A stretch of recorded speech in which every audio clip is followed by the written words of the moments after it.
Can you destroy these chemical weapons quickly, and if not, why not? I think it's a very complicated operation technically, and it needs a lot of money. Some estimated about $1 billion for the Syrian stockpile. We're not expert in that regard, but that's the estimates that we've had recently. So quickly depends, you have to ask the experts what do they mean by quickly, because it has certain schedule. It needs a year, maybe a little bit less or a little bit more. It needs a lot of money. It needs about $1 billion. It's very detrimental to the environment. If the American administration is ready to pay those money and to take the responsibility of bringing toxic materials to the United States, why don't they do it? But of course it's going to be in cooperation with the specified organization in the United Nations. But you're prepared to hand them over at some point for the safe destruction of them? Doesn't matter where, as I said, at the end, if you're going to destroy them, doesn't matter where they go. Are there any conditions?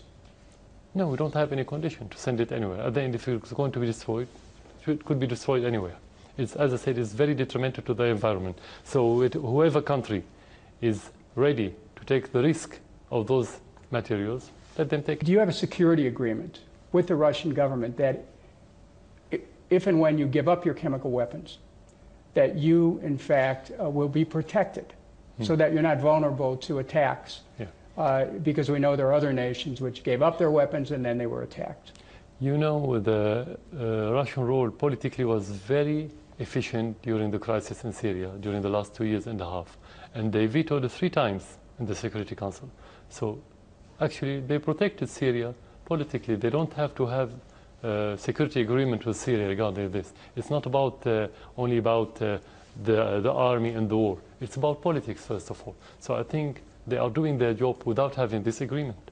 UN Secretary General Ban Ki-moon has said that this is, in fact, a war crime, that it is despicable, that it is a grave violation of international law. If that event happened, as they are saying it did happen, would it be despicable? Would it be a violation of international law? That's self-evident, of course. Self-evident? Of course, that's self-evident. It is despicable. It's a crime. Because I'm sure you have seen the videos that we have seen of the child but no one, gagging on the ground, of the people no one has on verified the floor. The credibility of the videos and the pictures. Exactly. No one verified.